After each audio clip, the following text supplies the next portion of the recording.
Bismillahirrahmanirrahim. Dear students of grade 7, welcome to your sciences. Today we are going to discuss all the important tidbits or did you know from chapter number 1, heating and cooling, mentioned on different pages of your this chapter. So student, the first did you know on page number 4 is related to the word kinetic. The word kinetic. And what is the meaning of this word kinetic? Actually the kinetic word comes from the Greek word. Kinetic का लफ्ज़ जो है वो यूनानी ज़बान के लफ्ज़ से आया है और वो लफ्ज़ क्या है? Kinesis. What is the meaning of word kinetic? Comes from the Greek word kinesis. It means motion, movement.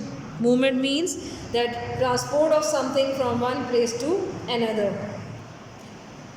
Second important information is given on page number 5 of Did You Know? Copper is the best conductor of heat. Copper को heat के लिहाज से कहा जाता है कि ये best conductor है, यानी इसमें से हीट ईज़िली या बहुत अच्छी तरीके से पास हो सकती है, यानी ये हीट को अपने अंदर से गुजरने के लिए एक अच्छा सपोर्टर या बेस्ट मेटल है. It conducts heat 10 times better than iron. ये आयरन जो कि एक और मेटल है इसके मुकाबले में 10 गुना, यानी हाउ मच टाइम 10 times ये बेटर है किससे? आयरन से. 10 गुना ये आयरन से ज़्यादा हीट को अपने अंदर से गुजरने की सहूलत प्रोवाइड करता है. Next information on the same page number 5. When heat energy travels bye conduction, the heat energy passes or flows not the heated atom. What is the meaning of this? कि जब किसी भी मेटल बार या किसी भी metal के अंदर conduction की मदद से जब आप हीट उसको प्रोवाइड कर रहे होते हैं तो कंडक्शन की मदद से हीट एनर्जी जो है वो एक साइड से एक एंड से दूसरे एंड की तरफ फ्लो करती है. So it is actually the heat energy that flows. ये हीट एनर्जी होती है कि जब आप एक मेटल बार को, सपोज़ कि मैं इस मेटल बार को हीट प्रोवाइड कर रही हूँ या हीट अप कर रही हूँ, यहाँ से इसको फ्लेम पे मैंने रखा हुआ है, and this metal bar consist of different atoms और molecules which are making this metal bar. तो इट मीन्स कि ये सारे जो सर्कल्स हैं जो मैं ड्रॉ कर रही हूँ, these metal actually the atoms और molecules of the metal bar. इस मेटल के ये एटम्स या मॉलिक्यूल्स हैं. तो एक साइड पर मौजूद जो एटम्स होते हैं वो हीटअप होना शुरू होते हैं and they actually vibrate to their main position.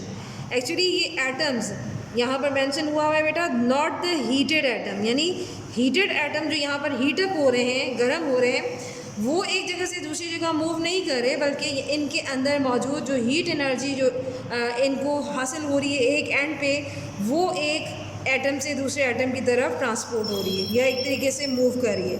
So travelling of heat energy by conduction is actually not related to that whole heated atoms are moving from one place to another. Actually this is only the heat, that is the heat energy which is passed from one end of the metal bar to the other, not the heated atom. Dear students, your next information is given on page number 7, that is related to did you know? Firefighters enter smoke-filled rooms by crawling on the floor. This is because smoke rises by convection up to the ceiling. आग बुझाने वाले जो एक पूरा अमला होता है जिन्हें हम फायर फाइटर्स कहते हैं, आग बुझाने वाले अफराद को फायर फाइटर्स का नाम दिया जाता है. जो वो किसी ऐसे कमरे में दाखिल होते हैं जहां आग लगी हो और आग की वजह से वहां पर धुआं फैल चुका हो, तो वो उस कमरे में, उस रूम में कैसे एंटर होते हैं? By crawling on the floor. वो उस कमरे की जो बिल्कुल फ़र्श होता है उसके साथ क्रॉल करते हुए एक तरीके से रेंगते हुए दाखिल होते हैं. दिस इज़ बिकॉज वजह क्या होती है इसकी कि smoke rises by convection up to the ceiling. क्योंकि वो धुआं या जो आग लग जाती है और आग लगने के बाद जो धुआं खारिज होता है वो कन्वेक्शन के प्रोसेस से, किस अमल के ज़रिए? Convection which is the heat transferring method, up to the ceiling. Ceiling कहते हैं छत को, रूफ़ के एरिया को आप कहते हैं, यानी सीलिंग का अनदर वर्ड मैं लिख देती हूँ रूफ़, तो वो रूफ़ तक पहुँच जाता है वो धुआं किसके ज़रिए, कन्वेक्शन के अमल के ज़रिए। तो अगर वो क्रॉल करते हुए मूव ना करें, क्रॉलिंग का मतलब होता है कि अगर वो फ़र्श के साथ जैसे लेट कर या बिल्कुल रेंगते हुए अगर दाखिल ना हो कमरे में, तो इससे उनकी जान को भी ख़तरा हो सकता है, और खुदा ना खास्ता अगर वो स्मोक जो है वो उनके लंग्स में दाखिल हो जाए तो इससे उनको रेस्पिरेटरी जो है वो प्रॉब्लम हो सकता है, सांस लेने में दुश्वारी हो सकती है। और इस तरीके से आप कह सकते हैं कि फायर फाइटर्स अपने आप को भी एक तरीके से अपनी हिफाजत करते हुए रूम में दाखिल होते हैं और फिर आग बुझाने में अपना भरपूर किरदार अंजाम देते हैं। This useful information related to the vacuum flask is actually related to the invention and the designing that was actually done by the Scotland से ताल्लुक़ रखने वाले साइंटिस्ट हैं, Scottish scientist Sir James Dewar in 1892. So you have to remember the date and the name of scientist from this information. कि vacuum flask जो है सबसे पहले किसने डिज़ाइन किया, किसने ईजाद किया, सर जेम्स ड्यूअर ने, जो कि स्कॉटलैंड से ताल्लुक़ रखने वाले एक साइंसदान थे, और उन्होंने 1892 में ये दरियाफ़्त की। And now the students' last information is related to a chemical having name Salon,